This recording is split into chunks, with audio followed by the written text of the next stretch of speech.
Hello guys, aNhimwa Seh Calaz multi-millionaire baba, he's a multi-millionaire. So Seh Calaz varutengera ma-artist mabenzi vana Japrez vana naSulumani vana naSandra Ndebele vatengera na DJ Fanani. So panguva yekuti vanga vada kutengera Seh Calaz varealize kuti aiwa Seh Calaz 5 months after my elections akadisa zanu PF achitaura zvakashata akachida kuita leader mayouth akasasa zvakasasa.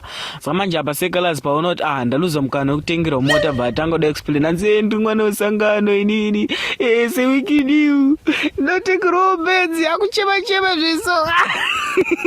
Iwe shayo kuchema chako nokuziva here. Seh Calaz ari kuexplainawo kuti mwana wesangano chete. Mwana wesangano.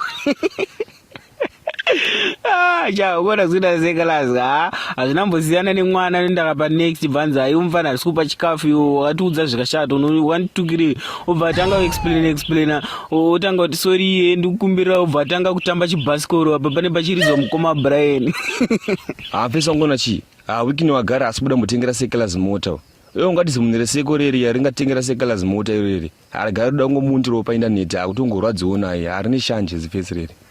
Munhu seko kuita seko iwe wikini idhara rere mvezo wangu iwe real sugar daddy must be fat. If he is slim guys a sugar cane once wikini idhara mvezo wangu idhara zvoti ona chika dezvaitonzi murume akakrashirwa nemukadzi ka anomera rimwe gumbo rechitrika adeso wikini utori zongororo chairo mvezo wangu ropisa idhara rere. Okonawo chi daina ndirini wikini marese yakutambisa achitengera vanhu Mota ka ndaibaya unda operation yebhiso wangu mafedzi ari mumwiri mangu.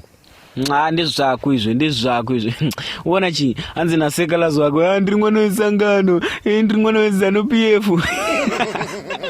Atozosvika pakutsiura namoera zvikanzi nai baba munyarewo remi ngupema mabenzi zvomumakisa zvoti zvezvo kana moera ukatomubvunza kuti uri ex waSeh Calaz anozviramba kusvika afenda baba zvoti panomuka futi ukamubvunza anozviramba futi pakaipa. Kuona chimfeso wangu kungoti moila gara andorwadza naSeh Calaz wezi. Problem yake ndeyekuti anofarira kuhura but hadi kunzi hure chete.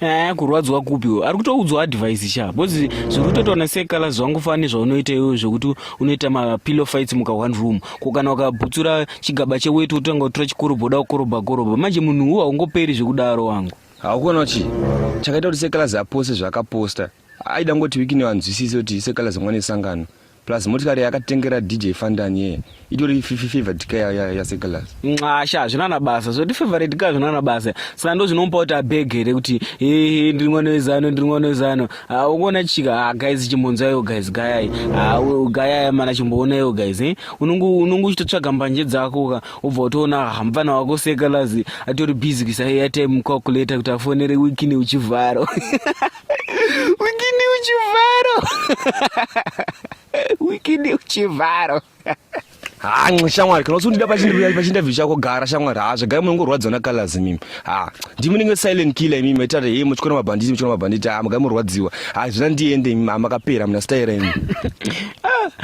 Guys kuna vanhu vari kunze kwamana ka hapana nemota yaziri kushandisa here apo Seh Calaz wamana Seh Calaz ari kuda mota basi. Guys kune maartist ari kunze kwada kusotora mamusical videos ka tinbox yepa namba dziri pazasap chero uri kupi tinokusotora baba pa WhatsApp just inbox asoza usenda picture yako nesong yako toda kusodesigna sezvauri kusotera izvo usatya mfeso wangu sitinopisa baba. So don't forget to subscribe mama, like more videos are coming soon.